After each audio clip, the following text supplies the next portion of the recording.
ٹھوکر لگی اور سڑک کے کنارے ساری ٹرے اس کی گر گئی. اس نے اس کو جھاڑا، خود بھی اپنے کپڑے جھاڑے اور فریش لینے کے لیے گیا. اب اس چرسی نے دیکھا کہ بریانی کا ڈھیر لگا ہوا ہے. جو زمین سے لگی ہوئی ہے وہ تو نیچے والا حصہ ہے، اوپر کا تو فریش ہے.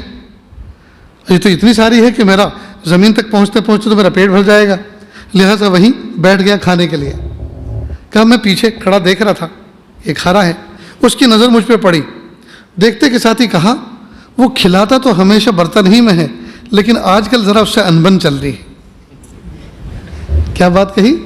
وہ کھلاتا تو ہمیشہ برتن ہی میں ہے، لیکن آج کل ذرا اس سے انبن چل رہی ہے. اور ہاں وہ کریم اتنا ہے، غصہ چاہے جتنا ہو جائے بھوکا کبھی نہیں سلاتا. اللہ اکبر. چرسی نے کیا باہوش بات کہی. وہ کریم اتنا ہے کہ غصہ چاہے جتنا ہو جائے بھوکا کبھی نہیں سلاتا. میرے بھائیوں، جب اللہ والوں کی محفل میں بیٹھتے ہیں اور بہت سی واقعات اور بہت سی باتیں جب کان میں پڑتی ہیں تو کئی مرتبہ کوئی عبرت کا واقعہ، کوئی ایسا حکایت اور کوئی ایسی بات دل پہ لگتی ہے کہ آدمی زندگی پہ لے لیتا ہے، دل پہ لے لیتا ہے اور زندگی اس کی سنور جاتی ہے. اس لیے اس دنیا کے اندر جس معاشرے میں ہم رہ رہے ہیں، کسی کو برا مت سمجھو، اپنے کو برا سمجھو. کوئی آدمی کسی کو برا نہ سمجھے. کیا پتا جس برے کو ہم برا جانتے ہیں اور برا سمجھتے ہیں وہ تو برائی میں ہم نے کبھی ایک مرتبہ اس کو سن لیا تھا، دیکھ لیا تھا، اب تو وہ اللہ کا ولی بن چکا ہے توبہ استغفار کر کے. تو جب ہم نے کبھی اس کی برائی اس کی سنی تھی یا کبھی اس کو برائی میں دیکھا تھا، وہ تو ماضی بن گیا. اور اب تو حال ہے، ماضی کے گناہ تو توبہ استغفار سے معاف ہو جاتے ہیں. کیا پتہ اس حال میں ہی اللہ کا ولی بن چکا ہو. ترکی کے اندر ایک سلطان مراد گزرے ہیں، خلیفہ مراد، عثمانیوں میں تھے. یہ بھیس بدل کر کبھی کبھی بستی کا جائزہ لیتے تھے. دیکھا کیا کہ ایک نوجوان سڑک کے کنارے پڑا ہوا ہے. تو انہوں نے اپنا ہاتھ اس کی ناک کے قریب پہنچایا، یہ محسوس کرنے کی کوشش کی سانس چل رہا ہے کہ نہیں. محسوس ہوا کہ اس کی روح نکل چکی ہے. فوراً جو لوگ جا رہے تھے ان کو روکا رہے، بھائی دیکھو یہ کوئی آپ کی بستی کا ہی آدمی ہے، پہچانو کون ہے، اس لیے کہ اس کا انتقال ہو چکا. جس نے بھی دیکھا کہ تھو، یہ تو شرابی اور شبابی آدمی تھا، چھوڑو نشہ کر کے پڑا ہوگا. خلیفہ مراد نے کہا سنو، یہ شرابی تھا شبابی تھا جو بھی کچھ تھا، اب اس کا انتقال ہو چکا اور ہمارا فریضہ ہے ہم زندوں کا کہ ہم اس کو پہلی منزل تک پہنچائیں. لہذا اس کا گھر جہاں گھر ہے وہاں تک پہنچانا ہمارے ذمہ ایک فریضہ ہے. خیر چند لوگوں نے ہاتھ پیر پکڑے، خلیفہ مراد نے بھی سہارا دیا، اس کے گھر لے گئے. لوگوں نے دروازے کے اندر اس کی میت کو پہنچا کر فوراً اپنی راہ لی. سلطان مراد وہیں کھڑا رہا، خلیفہ مراد کھڑا رہا. اس کی عورت آئی اور خوب روئی پھوٹ پھوٹ کے، اور روتے روتے اس نے ایک عجیب بات کہی، میرے سرتاج، میری محبتوں کی معراج، قیامت کے دن میں اللہ کے سامنے یہ بات کہوں گی، پیارے اللہ میرا شوہر اللہ کا تیرا ولی تھا. سلطان مراد حیران کہ لوگ جو دائیں بائیں رہنے والے تھے، محلے کے افراد تھے، بستی کے افراد تھے، وہ تو اس کے بارے میں یہ کومنٹ کر کے گئے ہیں کہ یہ شرابی اور شبابی تھا، اور بیوی جو سب سے بڑی گواہ ہوتی ہے گھر کے اندر، جی وہ یہ کہہ رہی ہے کہ میں قیامت کے دن کہوں گی اللہ سے کہ تو اللہ کا ولی تھا. تو فوراً خلیفہ مراد نے پوچھا بڑی بی ذرا یہ بتاؤ کہ آخر وہ کون سا عمل تھا نیکی کا جس کے بھروسے پہ تم کہہ رہی ہو کہ یہ اللہ کا ولی تھا. کہنے لگے اے اجنبی شخص، میں نہیں جانتی تم کون ہو، بس میں اتنا جانتی ہوں اپنے شوہر کے بارے میں کہ میرا شوہر کوئی بہت متمول گھرانے سے تعلق نہیں رکھتا، یہ متوسط آدمی تھا، اور یہ روزانہ کمانے کے لیے جاتا، شام کو جو کچھ لے کر آتا کما کر اس سے ہم کھاتے تھے. تو کئی مرتبہ 2 پیسے زیادہ کما کے لاتا تو یہ شراب کی دکان پہ جاتا، شراب فروش کے گھر جاتا اور ایک بوتل میں اتنے پیسے کی شراب لے کر آتا، اور گھر میں آ کے نالی پہ بیٹھ کے موری پہ بیٹھ کے بہاتا اور کہتا اللہ سے کہ پیارے اللہ آج اس شراب کو نہ جانے کتنے منہ اور کتنے پیٹ تک جانے سے میں نے بچا لیا ہے. اگر میں نہ خرید کے لاتا تو پتہ نہیں کتنے لوگ اس کو پیتے خرید کر، وہاں میں اٹھا کر لے کر آیا ہوں تاکہ اس کو ضائع کر سکوں. اتنی شراب میں نے نہ جانے کتنے منہ اور کتنے پیٹ تک جانے سے بچا لی ہے. میرے پیارے اللہ میرے اس عمل کو قبول کر لیجیے. اور کبھی کچھ زیادہ پیسے کما کے لاتا تو اس عورت کے پاس جاتا جو گناہ کراتی ہے پیسے لے کر، جسم فروش ہے، اور وہاں جا کر کہتا کہ آج رات کے تم کیا پیسے لوگی، تو پیسے بتاتی، تو اتنے پیسے اس کو دیتا کہ لو یہ پیسے، لو یہ پیسے، اور باہر سے دروازہ بند کر دیتا اور صبح تک وہیں مصلی بچھا کر عبادت میں لگا رہتا۔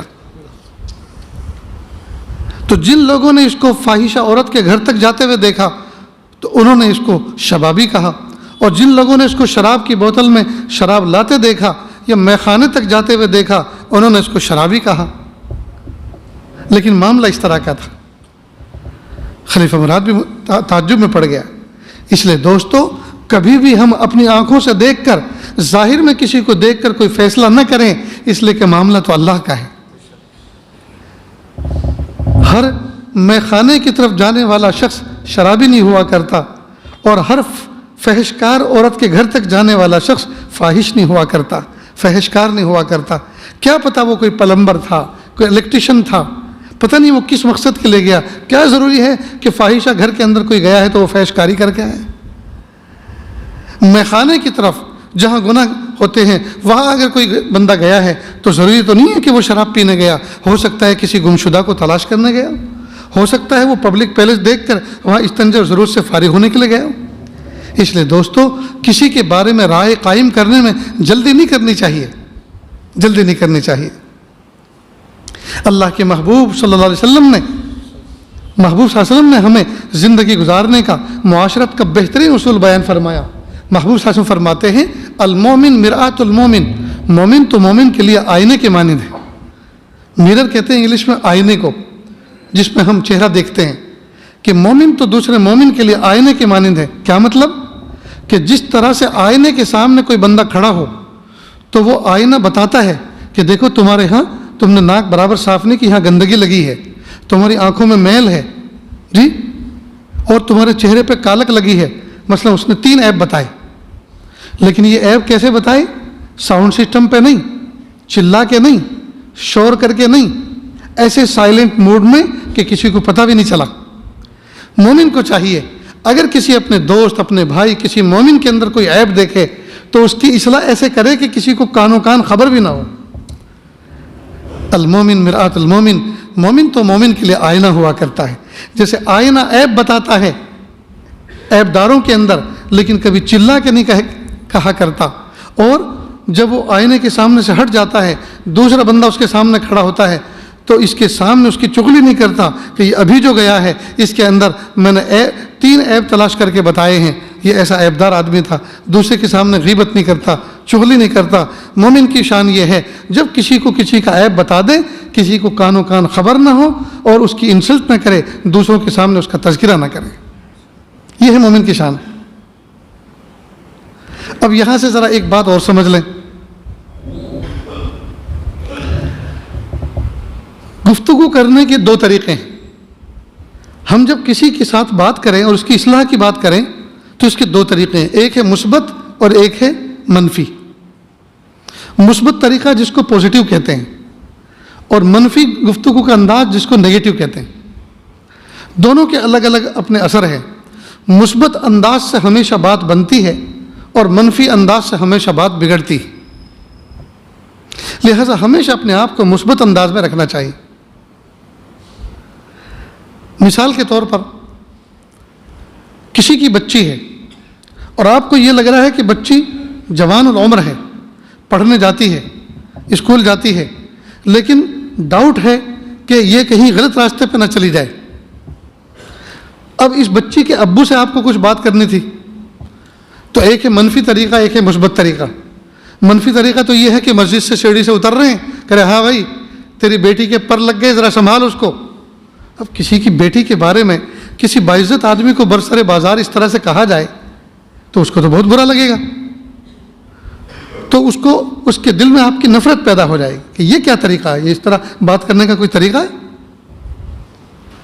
اور ایک ہے مثبت طریقہ۔ مثبت طریقہ یہ ہے کہ بھائی جان مجھے آپ سے بہت ضروری بات پر، ٹاپک پر آپ سے ذرا بات کرنی ہے، آپ میرے گھر آئیں گے کہ نہیں نا آپ ہی میرے گھر چلو، اس وقت چائے کا موقع ہے، چائے تیار ہو چکی ہوگی، ظہر کے بعد ہم چائے پیتے ہیں، ساتھ میں بیٹھ کے چائے پئیں گے اور بات بھی کر لیں گے۔ اب وہ آپ کو اپنے گھر پہ لے گیا، آپ نے چائے پی اور اچھی طرح کنفرم کر لیا کہ کوئی دیکھنے والا، کوئی سننے والا تو نہیں ہے۔ اس کے بعد پھر اور قریب ہوئے کہ دیکھو بھائی جان میں آپ کا پڑوسی ہوں، آپ میرے بھائی کے مانند ہیں، آپ کی بیٹی میری بیٹی اور میری بیٹی آپ کی بیٹی، آپ کے بچے میرے بچے اور میرے بچے آپ کے بچے کا بالکل صحیح۔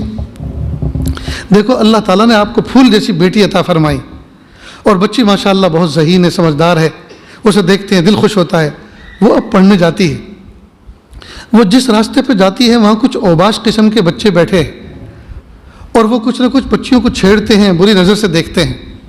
جب وہ وہاں سے گزرتی ہے بچی، وہیں دکان سے وہ اسٹیشنری کا سامان وغیرہ لیتی ہے، تو مجھے غیرت آتی ہے کہ کہیں کوئی بچہ اس کے ساتھ میں کوئی تعلق قائم نہ کرے۔ اس لیے میری آپ سے ایک درخواست ہے، بچی ماشاءاللہ بالکل پاک باز ہے، بے عیب ہے، اس کے اندر کوئی کمی نہیں، لیکن آئندہ کا خیال رکھتے ہوئے، بھوشیہ کا خیال رکھتے ہوئے یہ بات میں نے اپنا فریضہ سمجھا آپ کو بتانا کہ آپ یا تو خود اس کو ڈراپ کر کے آیا کریں، یا آپ کی اہلیہ ہماری بھابھی وہ خود اس کو ڈراپ کر کے آیا کرے، اور جب اس کی چھٹی اس کو لے کر ساتھ میں آیا کرے، تاکہ اس راستے کے اوباش قسم کے بچے کوئی غلط مس بیہیو نہ کریں۔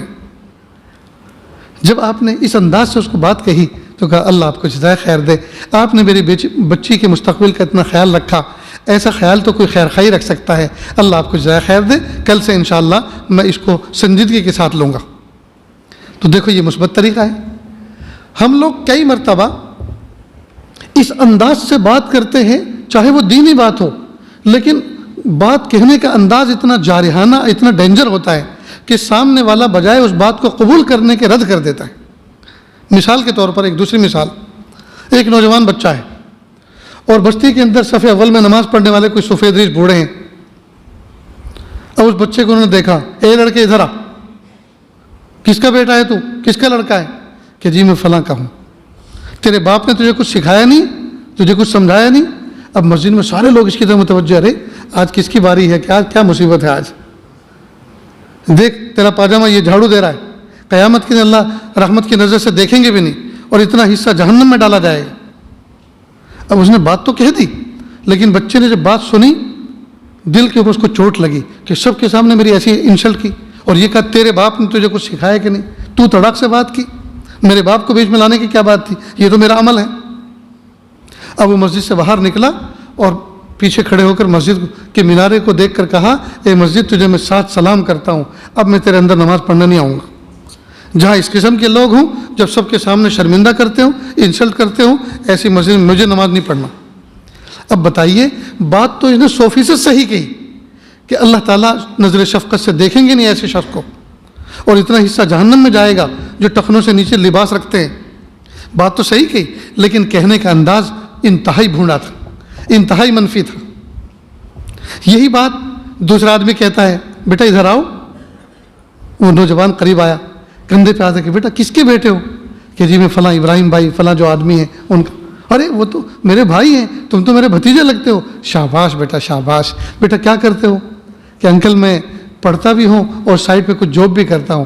اللہ بیٹا تمہیں رزق حلال میں برکت دے، اللہ تمہیں علم نافع دے، ماں باپ کی آنکھوں کی ٹھنڈک بنائے۔ بیٹا اور قریب آؤ میرے، اور قریب کیا، پھر کان میں کہا، بیٹا یہ جو پاجامہ ٹخنوں سے نیچے ہیں، اللہ کے محبوب صلی اللہ علیہ وسلم نے اس پر ناراضگی کا اظہار فرمایا ہے، قیامت کے دن اللہ تعالیٰ نظر رحمت سے ایسے شخص کو دیکھیں گے بھی نہیں، اور اتنا حصہ جہنم میں جائے گا۔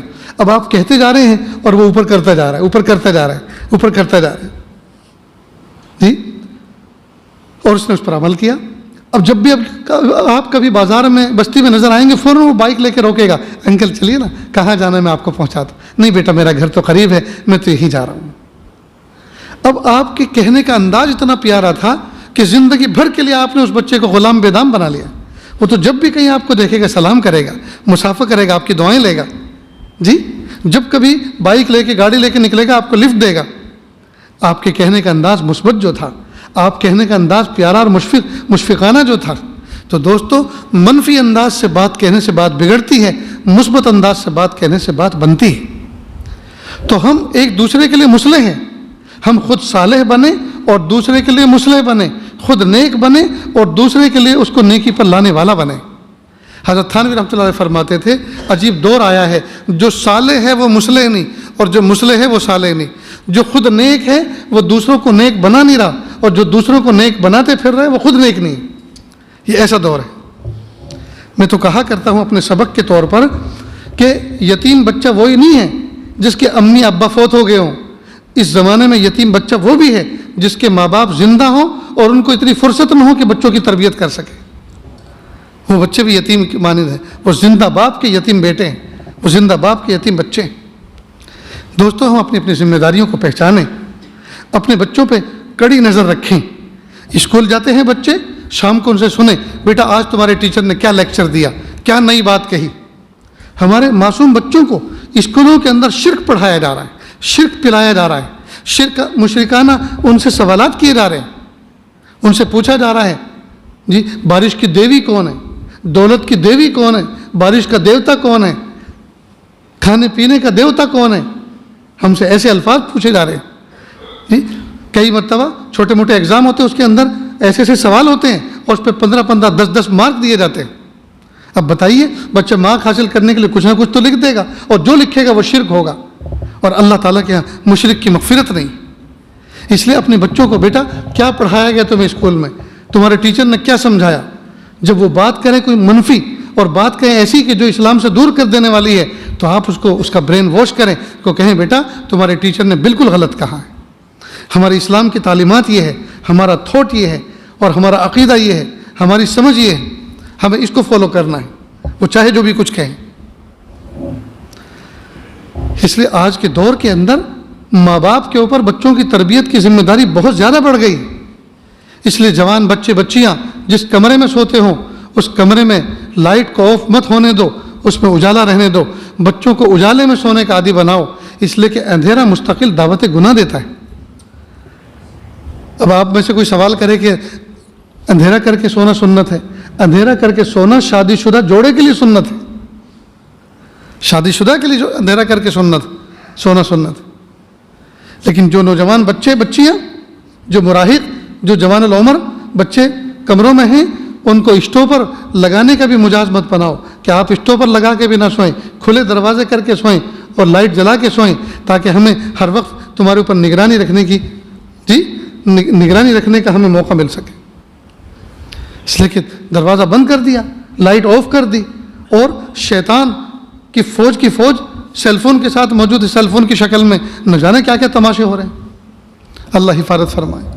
اس لیے دوستو, جتنی نعمتیں اس دور میں اللہ پاک نے ہمیں عطا فرمائی ہیں, اور جتنی رزق کی فراوانی, راحت کی فراوانی, اسباب راحت کی فراوانی اس دور میں جتنی اللہ پاک نے فرمائی ہے, اس سے کہیں زیادہ ہماری تربیت کی ذمہ داری بڑھ گئی ہے بحیثیت باپ ہونے کے اور ذمہ دار ہونے کے. ہم اپنے بچوں پہ کڑی نظر رکھیں, ہم اپنے بچوں کی نماز کی فکر کریں, ہم اپنے بچوں کے عقائد کی فکر کریں. عقائد کا معاملہ اتنا گمبھیر ہے. اگر عقیدہ توحید اور رسالت ہمارا سلامت نہیں ہے, یعنی اللہ ایک ہے, ایک, نہ آدھا نہ پونا, نہ 1.5 نہ 2 نہ 2.25 نہ 3, اللہ پورے ایک ہے. قل هو اللہ احد اللہ الصمد لم یلد ولم یولد ولم یکن لہ کفوا احد. اللہ پاک نے چھوٹی سورت کے اندر اپنا تعارف کرایا ہے. اللہ ایک ہے, اللہ الصمد, اللہ بے نیاز ہے. اللہ کو کسی کی ضرورت نہیں, نہ فرشتوں کی ضرورت ہے, نہ انسانوں کی ضرورت ہے, نہ جناتوں کی ضرورت ہے, نہ کسی اور حیوان کی ضرورت ہے, نہ آسمان کی, نہ زمین کی, نہ چاند کی, نہ سورج کی. اللہ بے نیاز ہیں. لیکن کیسے بے نیاز؟ اللہ کو ان کسی چیز کی ضرورت نہیں ان میں سے, لیکن تمام چیزوں کو اللہ کی ضرورت ہے. لم یلد ولم یولد, نہ وہ کسی کے باپ ہیں نہ وہ کسی کی اولاد ہیں. ولم یکن لہ کفوا احد, اور اللہ کا کوئی ہمسر بھی نہیں. کوئی جماعت, کوئی تنظیم سوچے ہم سب کے سب مل کر اللہ کی ہیلپ کرتے ہیں, غلط. اللہ پاک نے چھوٹی صورت کے اندر اپنا تعارف کرایا.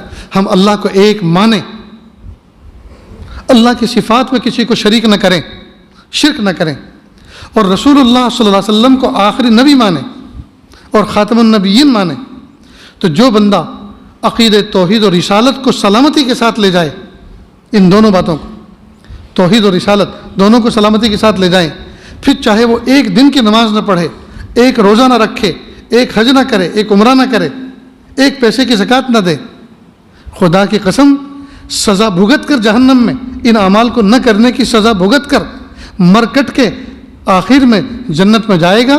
اور اگر سب سے آخری جہنمی بن کر جنت میں جانے والا بھی ہوا تو دنیا سے 10 گنا بڑی جنت پائے گا. یہ عقید توحید اور رسالت کی برکت ہے.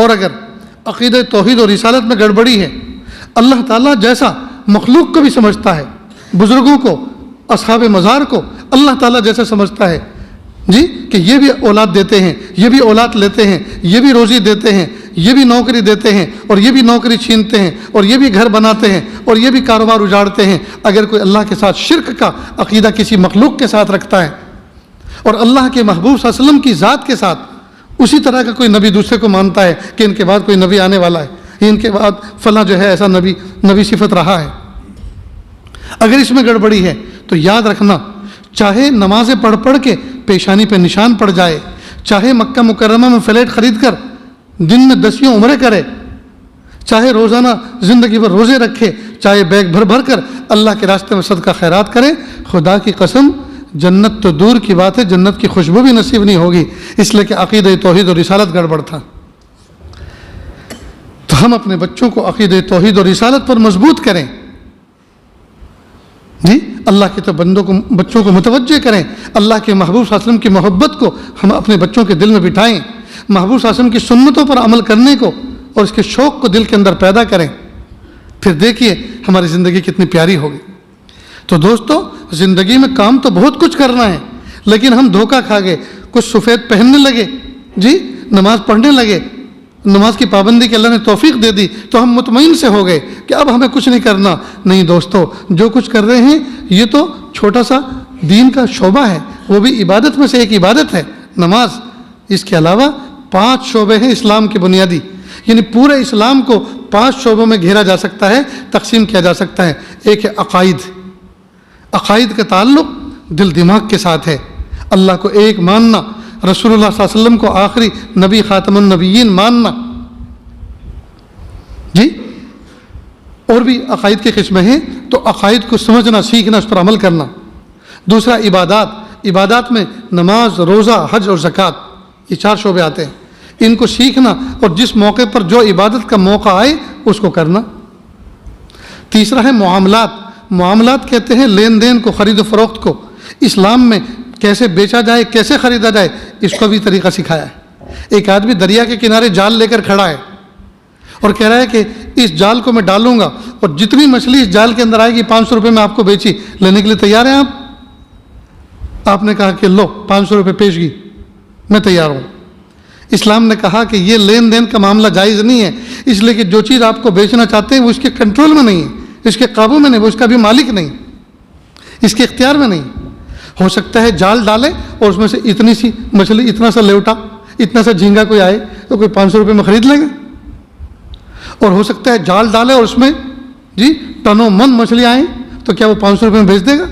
اس کی نیت پھر جائے گی کہ نہیں بھائی 500 نہیں، میں تجھے 1000 واپس کرتا ہوں، لیکن اتنا مال آیا ہے، یہ 1500 کا نہیں ہے تو بہت ہزاروں کا ہے، تو میں تجھے نہیں بیچتا۔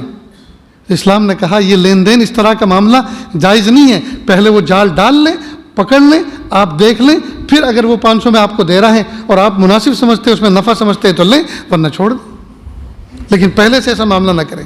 تو ایک شعبہ ہے معاملات کا کہ ہم خرید و فروخت کیسے کریں، جی اور ایک شعبہ ہے معاشرت کا۔ معاشرت کہتے ہیں میاں بیوی کے تعلقات، اولاد اور ماں باپ کے تعلقات، پڑوسیوں کے تعلقات، رشتہ داروں کے تعلقات، رہن سہن کیسا ہو، رہن سہن کیسا ہو، ہماری ذات سے کسی کو تکلیف نہ پہنچے، ہماری گاڑی کے پارک کرنے سے کسی کو تکلیف نہ پہنچے، ہمارے فلیٹ کے اندر اوپر رہنے سے نیچے والوں کو تکلیف نہ پہنچے، ہم کوئی ایسی حرکت نہ کریں جس کی وجہ سے ان کی نیند اچاٹ ہو جائے، اس کو کہتے ہیں معاشرت۔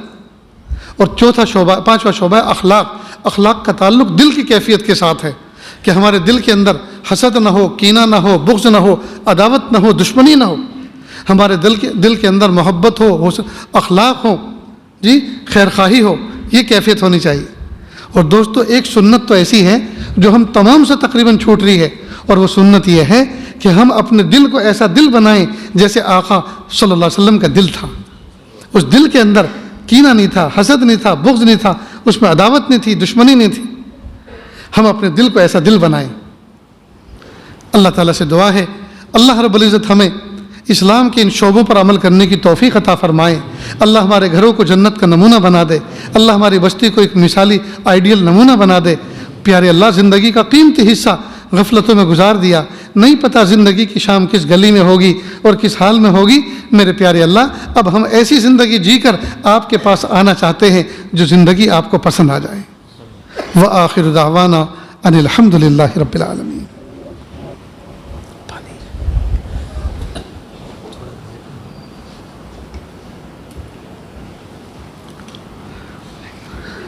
لا الہ الا اللہ محمد رسول اللہ صلی اللہ علیہ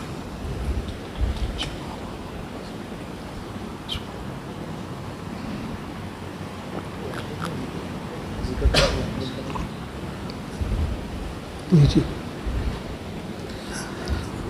ہمارے جو ساتھ میں سفر میں دوست احباب ہیں ان میں سے ایک بچے کی تمنا تھی کہ وہ توبہ طائب ہو کر زندگی گزارے اور اللہ کا محبوب بننے کی کوشش اس کی تمنا ہے۔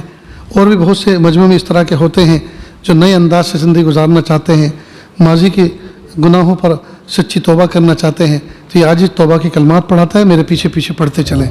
بسم اللہ الرحمن الرحیم۔ لا الہ الا اللہ محمد الرسول اللہ صلی اللہ علیہ وسلم۔ اشہد ان لا الہ الا اللہ و اشہد ان محمدًا عبدہ و رسولہ۔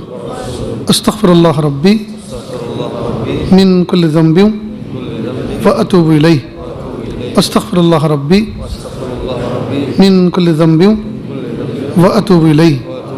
آمنت باللہ کما ہوا باسمائہ و صفاتہ و قبلت جمیع احکامہ اقرار باللسان و تصدیق بالقلب۔ وصلی اللہ تعالی علی خیر خلقہ محمد وعلی آلہ و اصحابہ اجمعین برحمتک یا ارحم الراحمین۔ اللہ کا شکر ہے، یہ کلمات پڑھنے کے بعد توبہ طائب ہو گئے۔ اللہ تعالیٰ ہماری اس توبہ کو قبول فرمائے۔ اب ہلکے پھلکے معمولات ہیں، زندگی کیسے گزارنے اس کو سمجھ لیں۔ 5 وقت کی نمازوں کا اہتمام کریں، آگے پیچھے کی سنتوں کے اہتمام کے ساتھ۔ اس کے علاوہ ایک تسبیح استغفار کی، ایک درود شریف کی صبح میں پڑھیں اور شام میں پڑھیں۔ نیز پاؤ پارا آدھا پارا قرآن پاک کی تلاوت کریں اور دھیرے دھیرے کر کے اس مقدار کو آگے بڑھائیں۔ اس کے علاوہ چلتے پھرتے اٹھتے بیٹھتے اللہ تعالیٰ کی طرف توجہ رکھیں، اور خاص طور سے نوجوان بچے انٹرنیٹ کے گناہوں سے اپنے آپ کو بچائیں، سیل فون کے فتنے سے اپنے آپ کو دور رکھیں۔ سیل فون بقدر ضرورت استعمال کریں، اور باقی اس میں جو گناہوں کے فیوچر ہیں اور گناہوں کے جو سائیڈ اور ذرائع ہیں ان سے اپنے آپ کو بچائیں۔ اللہ تعالیٰ عمل کی توفیق عطا فرمائے۔ دعا سے پہلے تھوڑی سی دیر کے لیے آنکھوں کو بند کر لیں، سر کو جھکا لیں، دنیا اور دنیا میں جو کچھ ہے اس سے ہٹ کٹ کے اللہ کی یاد میں ڈوب جائیں۔ نیت کریں اللہ کی رحمت آ رہی ہے، میرے دل میں سما رہی ہے، میرے دل سے گناہوں کی ظلمت و سیاہی دور ہو رہی ہے، میرا دل کہہ رہا ہے اللہ اللہ اللہ۔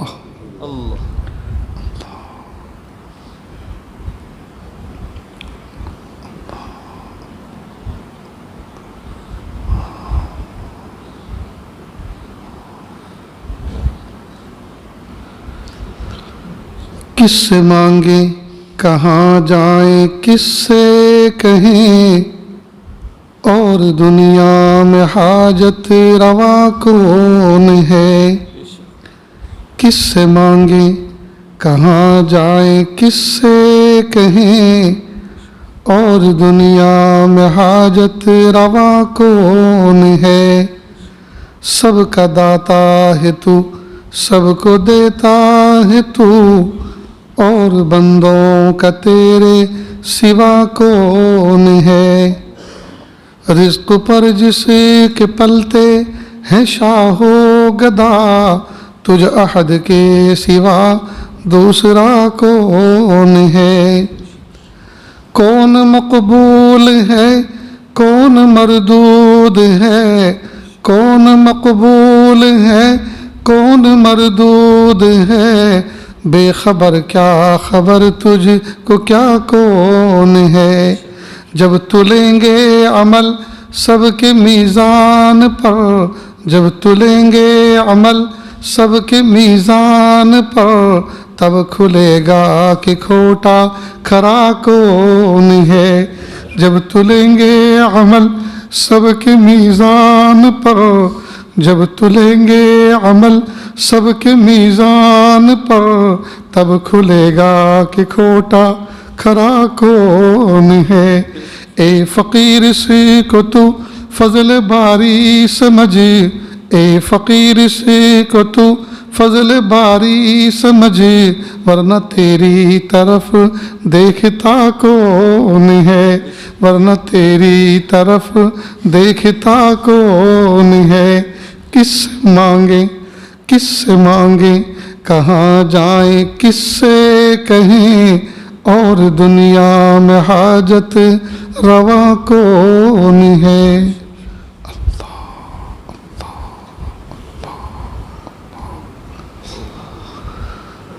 لا الہ الا اللہ سبحان الملک الاعلی الوہاب۔ ہاتھ اٹھا لیجیے، دعا کر لیں۔ بسم اللہ الرحمن الرحیم، الحمد للہ رب العالمین الرحمن الرحیم مالک یوم الدین، ایاک نعبد و ایاک نستعین، اہدنا الصراط المستقیم صراط الذین انعمت علیہم غیر المغضوب علیہم ولا الضالین، آمین یا رب العالمین۔ اللہم صلی علی سیدنا محمد وعلى آل سيدنا محمد وبارك وسلم، لا أحصي ثناء عليك أنت كما أثنيت على نفسك، رب اغفر وارحم وأنت خير الراحمين۔ لا إله إلا الله الحليم الكريم، سبحان رب العرش العظيم، والحمد لله رب العالمين۔ نسألك موجبات رحمتك وعزائم مغفرتك والغنيمة من كل بر والسلامة من كل اسم، لا تدع لنا ذنبا إلا غفرته ولا هما إلا فرجته ولا حاجة هي لك رضا إلا قضيتها یا ارحم الراحمین یا ارحم الراحمین۔ اللہ جی، ہم ظاہر میں آپ کے بندے، حقیقت میں نہایت گندے، اللہ ہمارے دلوں کی گندگی کو دور فرما، ہمیں اپنی بندگی کا سلیقہ عطا فرما، شرمندگی والے کاموں سے ہماری حفاظت فرما، برے دن سے، بری بات سے، بری رات سے، برے انجام سے ہماری حفاظت فرما، سوء خاتمہ سے ہماری حفاظت فرما۔ اللہ جی، یہ ہاتھ اٹھائے جانے کے قابل نہیں اور یہ زبان کو سوال کرنے کے قابل نہیں، آپ سے نہ مانگے تو کس سے مانگیں، آپ سے سوال نہ کریں تو کس سے سوال کریں۔ ایک کمزور ایک قوی کے دروازے پر، ایک سائل ایک سخی کے دروازے پر، ایک محتاج ایک غنی کے دروازے پر حاضر ہے۔ اللہ جی، معاف کر دیجئے، معاف کر دیجئے، معاف کر دیجئے، معاف کر دیجئے۔ اللہ معاف نہیں کرنا چاہتے پھر بھی معاف کر دیجئے۔ آپ کو منانا اس وقت تک ضروری ہے جب تک کہ آپ من نہ جائیں، آپ کو راضی کرنا اس وقت تک ضروری ہے جب تک کہ آپ راضی نہ ہو جائیں۔ سوہنے اللہ معاف کر دیجئے، اچھے اللہ معاف کر دیجئے، اچھے ربا معاف کر دیجئے۔ اللہ اس مجمع کے اندر یا اللہ کیسے کیسے لوگ بیٹھے ہوئے ہیں، سفید ریش بھی ہیں جن کے خالی ہاتھوں کو لوٹاتے ہوئے آپ کو شرم آتی ہے، اور میرے پیارے اللہ وہ علماء صلاح بھی ہیں جنہوں نے بچپن سے لے کے جوانی اور جوانی سے لے کے بڑھاپا یا اللہ آپ کے مصلے پہ گزار دی ہے، یا اللہ مسند درس پہ گزار دی ہے۔ اے میرے پیارے اللہ، کہ اللہ کسی کے اٹھے ہوئے ہاتھ تو آپ کو اچھے لگ رہے ہوں گے، یا اللہ اسی کے توفیل ہم سب کی مغفرت کر دیجئے۔ یا اللہ اس مجمع کے اندر ایک تعداد ان علماء کی بھی ہے جنہوں نے بچپن سے لے کر جوانی تک اور جوانی سے لے کے بڑھاپے تک خدمت دین میں اپنا وقت گزار رکھا ہے، مدرسوں سے وابستہ ہیں۔ جب وہ چھوٹے سے بچے تھے، ماں اور باپ نے دونوں نے مل کر ان کے بچوں کے خرچے اٹھائے اور ان کے اخراجات برداشت کیے اور ان کو پڑھانے کے لیے بھیجا، اور گھر سے کافی دور بھیج کر ان کو پڑھنے کا موقع دیا۔ اور جب بچے بڑے ہوئے، سمجھدار ہوئے، پھر پڑھ کر فارغ ہو کر واپس گھر آئے اور پھر چند ہی مہینے میں کسی ادارے میں تقرر ہو گیا اور پڑھانا شروع کر دیا۔ پہلے خود بچے تھے اور اب بچوں کو پڑھا رہے ہیں، اور بچوں کو پڑھاتے پڑھاتے خود بوڑھے ہو گئے لیکن بچپن سے نہ نکل سکے۔ اور پیارے اللہ، جب کبھی یہ نوجوان بچہ کسی ادارے میں جب پڑھانا شروع کرتا ہے، گھر سے بوڑھے باپ کا فون آتا ہے، بیٹا میں اتنے دن سے بستر مرگ پر ہوں، اتنے دنوں سے بیٹا میں بیمار ہوں، مجھے کسی اسپتال لے جا کر مجھے چیک اپ کرا دو، میرا کچھ علاج کرا دو۔ پھر یہ شخص مدرسے سے چھٹی لے کر اپنے بوڑھے باپ کو، جس باپ نے اس مقام تک پہنچایا، لے جا کر اسپتال پہنچاتا ہے، اور اسپتال میں ڈاکٹر کو دکھاتا ہے، ڈاکٹر کچھ ٹیسٹ لکھ دیتا ہے۔ پھر یہ نوجوان کسی سے پوچھتا ہے یہ ٹیسٹ کتنے میں ہوں گے؟ وہ کہتے ہیں کہ 10,000 اور 15,000 لگیں گے۔ اتنی تو اس کی تنخواہ میں گنجائش بھی نہیں ہوتی کہ وہ اتنے اخراجات خرچ کر کے، اتنے پیسے خرچ کر کے اپنے ماں باپ کا وہ ٹیسٹ کرا سکے۔ پھر وہ کسی حکیم کی دکان پہ جاتا ہے اور کہتا ہے کہ میں ایک عالم ہوں اور میری تنخواہ میں اتنی گنجائش نہیں ہے کہ میں انگریزی طریقہ علاج سے اس کا علاج، باپ کا علاج کرا سکوں۔ پلیز آپ مجھے کچھ معجون دے دیں، کوئی مجھے کچھ کاڑھا دے دیں، کوئی ایسا نسخہ دے دیں میرے والد صاحب کو شفا ہو جائے۔ پھر بچہ اپنے باپ کو اپنے گھر لے کر آتا ہے، بوڑھا باپ پوچھتا ہے بیٹا ہاسپٹل لے کر گئی تھی، ڈاکٹر نے کیا کہا؟ بچہ توریہ کرتا ہے اور کہا ابا ڈاکٹر نے کہا ہے کہ اللہ تعالیٰ آپ کو بہت جلد شفا دے دیں گے۔ اے میرے پیارے رب، حقیقت یہ ہے اس کی تنخواہ میں اتنی گنجائش نہیں تھی کہ اپنے باپ کو ایڈمٹ کرتا اور زیر علاج کرتا، وہ تو بیچارہ جھوٹ بولنے پہ مجبور تھا، توریہ کرنے پہ مجبور تھا۔ اے میرے پیارے اللہ، ترس آتا ہے ان علماء پر اور ترس آتا ہے ان حفاظ اور قراء پر۔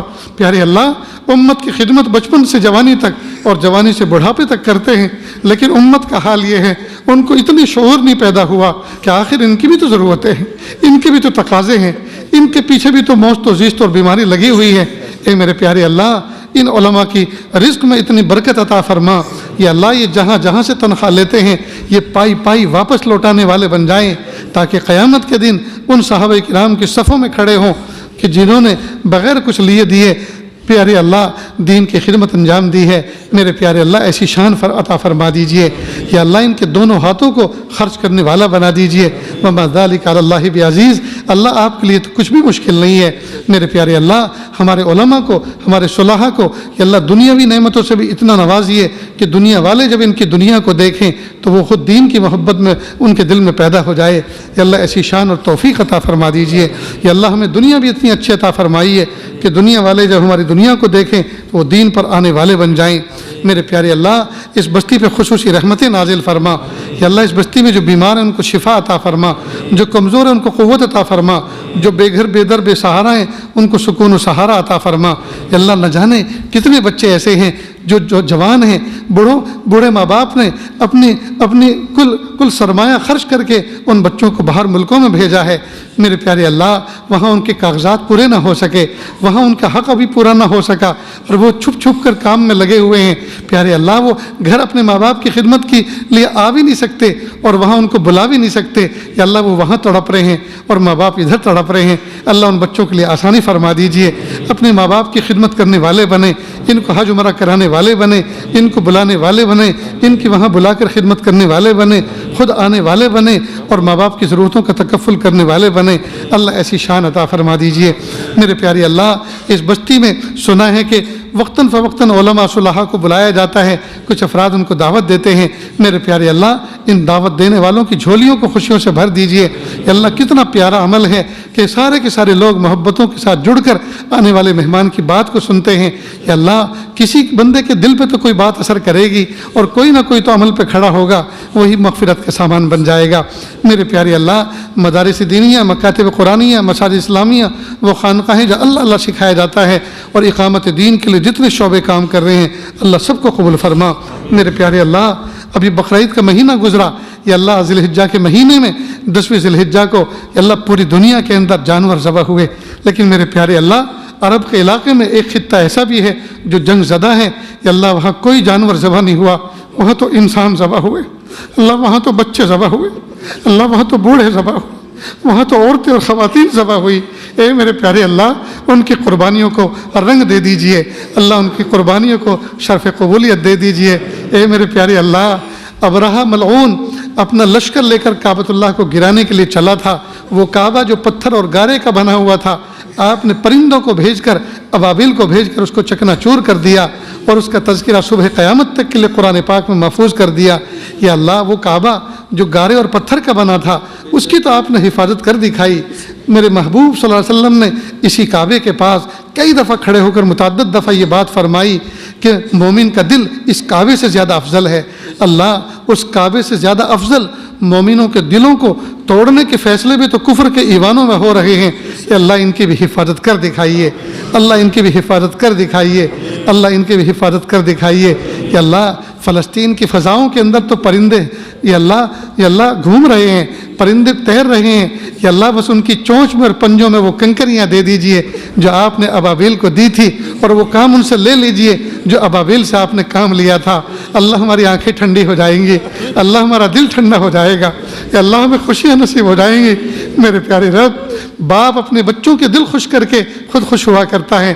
اللہ آپ ہمارے ربا ہیں، اللہ آپ ہمارے دل خوش کر لیجئے، اللہ آپ ہمارے دل خوش کر دیجئے، اللہ ہمارے دل خوش کر دیجئے، مہربانی کا معاملہ فرما دیجئے، اللہ ہمیں اپنا وفادار بنا دیجئے، یا اللہ اپنی غداری سے اللہ ہمارے نام نکال دیجئے، ہمیں اپنا وفادار بنا دیجئے، شکر گزار بنا دیجئے، یا اللہ ہم نے مانا کہ ہمارے اندر نافرمانی آ گئی ہے، ناشکری آ گئی ہے، پیارے اللہ ہم نے کئی دفعہ دیکھا کہ ایک جھوپڑا بنا کر جنگل میں رہنے والا ایک شخص اپنے جھوپڑے کا دروازہ کھول کر کھانا کھا رہا ہوتا ہے، اچانک ایک کتا آتا ہے اور پیر پسار کر دروازے میں بیٹھ جاتا ہے، مالک بوڑھا کھانا کھاتا رہتا ہے، تھوڑی دیر کے بعد وہ سوکھا ٹکڑا اس کے سامنے ڈال دیتا ہے، گوشت نوچی ہوئی ہڈی اس کے سامنے ڈال دیتا ہے، کتا اس کو چباتا ہے، کھاتا ہے، نالی کا بہتا ہوا پانی پی کر جب شام ہوتی ہے اور رات ہوتی ہے، بوڑھا مالک جھوپڑی کا مالک اپنے دروازہ بند کر کے وہ آنکھیں موند کر کے سو جاتا ہے، لیکن کتا اس کے دروازے کے اوپر پہرا دیتا ہے اور پوری رات جاگ کر دیتا ہے۔ وہ کتا جانتا ہے مجھے رزق دینے والا، مجھے روٹی دینے والا بوڑھا اس مالک اس کے اندر سویا ہوا ہے، میرا فریضہ بنتا ہے میں اس کے سوکھے ٹکڑے کے شکر میں اس کی نگرانی کروں اور حفاظت کروں۔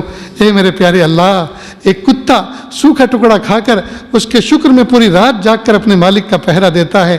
اللہ ہم نے تو کروڑوں لقمے تر کھائے ہیں اور کبھی عشاء کے وضو سے ہم نے فجر کی نماز نہ پڑھی، ہائے کتا جیت گیا اور ہم ہار گئے، کتا جیت گیا اور ہم ہار گئے۔ وہ اپنے مالک کا شکر گزار نکلا اور ہم بڑے ناشکرے نکلے۔ اللہ ہماری ناشکری کو معاف کر دیجئے اور ہمیں شکر گزار بندوں میں شامل فرما لیجئے، شکر گزار بندوں میں شامل فرما لیجئے۔ میرے پیارے اللہ، پیر کے ناخن سے لے کر سر کے بال تک گناہوں میں ڈوبے ہوئے، معصیت میں جکڑے ہوئے ہیں، رواں ہمارا گنہگار ہے، لیکن پیارے رب ہمارے جسم کے اندر 4 انگل کا ایک عضو ایسا بھی ہے جس نے آج تک آپ کی نافرمانی نہیں کی، اور وہ ہے ہمارا ماتھا، وہ ہے ہماری پیشانی۔ اللہ جب سے ہوش سنبھالا ہے باہوش و حواس آپ کے سوا کسی کے سامنے سجدہ شرک نہیں کیا۔ میرے پیارے اللہ، اس پیشانی کی وفاداری کے طفیل پورے جسم کی مغفرت فرما دیجئے، پورے جسم کی مغفرت فرما دیجئے۔ میرے پیارے اللہ، اس بستی کی حفاظت فرما، جہت ستہ سے حفاظت فرما۔ یا اللہ اس بستی کو میٹھا پانی عطا فرما، یا اللہ ان کے غلے اور سبزی اور ترکاری میں برکت عطا فرما، کھیتوں اور کھلیانوں میں برکت عطا فرما، یا اللہ ان کے پھلوں اور پھولوں میں برکت عطا فرما، آل اولاد میں برکت عطا فرما، رزق حلال میں برکت عطا فرما، عمر میں برکت عطا فرما، اچھے اعمال میں برکت عطا فرما۔ پیارے رب جو مانگا عطا فرما، جو مانگنے سے رہے گا وہ بھی عطا فرما۔ وصلی اللہ تعالی علی خیر خلقہ محمد و آلہ و اصحابہ اجمعین برحمتک یا ارحم الراحمین۔